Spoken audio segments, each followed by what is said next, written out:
Թուրքիայի հետ սահմանի բացումն ու դիվանագիտական հարաբերությունների հաստատումն ընդամենը ժամանակի հարց է։ Փարիզի խաղաղության 8-րդ ֆորումի շրջանակում անցկացված առաջնորդության խաչմերուկներում խորագրով քննարկման ժամանակ այս մասին ասել է Նիկոլ Փաշինյանը։ Ըստ նրա Երևանն ու Անկարան շատ դրական երկխոսություն ունեն եւ դիվանագիտական հարաբերությունների հաստատման սահմանի բացման համար հիմա որևէ էական խոչընդոտ չկա։ Փաշինյանը սակայն հավելել է, ստույգ ժամկետներ նշել չի կարող։ Հայ-թուրքական սահմանը փակ է 1993 թվականից Անկարայի նախաձեռնությամբ։ Նիկոլ Փաշինյանը հայտարարել է, որ Թրամփի ուղի նախագիծը կարող է իրավիճակ փոխել միջազգային առևտրի տեսանկյունից, հաշվի առնելով այն հանգամանքը, որ այս պահին աշխարհում մատակարարման շղթաների ճգնաժամ կա։ Նա շեշտել է Վաշինգտոնում Հայաստանի եւ Ադրբեջանի միջև հռչակագրի ստորագրումից եւ խաղաղության համաձայնագրի նախաստորագրումից հետո երկու երկրների միջև խաղաղություն է հաստատվել։ Մենք իրական հնարավորություն ունենք Հարավային Կովկասում մուտք գործել տնտեսական համագործակցության փուլ, ոչ միայն խաղաղ, այլ նաեւ բարեկեցիկ տարածաշրջան ունենալ, հավելել է Փաշինյանը։ Կիպրոսում Հայաստանի դեսպանությանը կից ռազմական կցորդի հաստիք կսահմանվի։ Կառավարության որոշման մեջ նշվում է, որ սա կնպաստի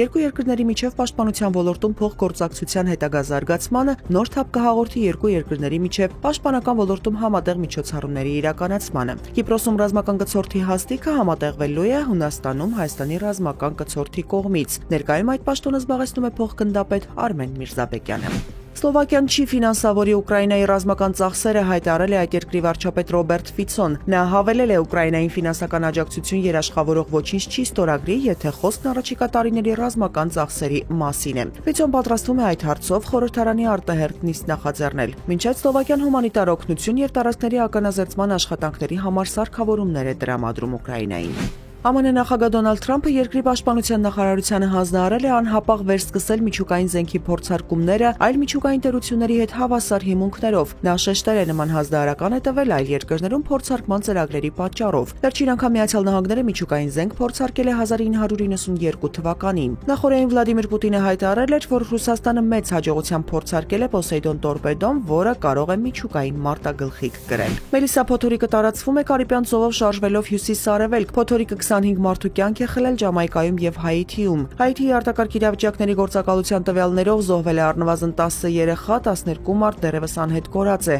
Ամբողջ երկրում ավելի քան 1000 տուն ջրի տակ է անցել, շուրջ 12000 մարդ տեղափոխվել է ապաստարաններ։ Մելիսան դարձել է Կարիբյան տարածաշրջանի պատմության մեջ երրորդ ամենահզոր փոթորիկը։ Հայաստանի տարածքում հոկտեմբերի 30-ից 3-ը, 31-ին, նոյեմբերի 1-ից 3-ին սպասվում է առանց տեղումների եղանակ։ Օդի ջերմաստիճանը հոկտեմբերի 30-ին կշարունակի նվազել, նոյեմբերի 1-ից 3-ին աստիճանաբար կբարձրանա 2-ից 4 աստիճանով։ Երևանում հոկտեմբերի 30-ից 3-ը սպասվում է 14-ից 16, երեկոյան ժամերին 7-ից 9 աստիճան տաքություն։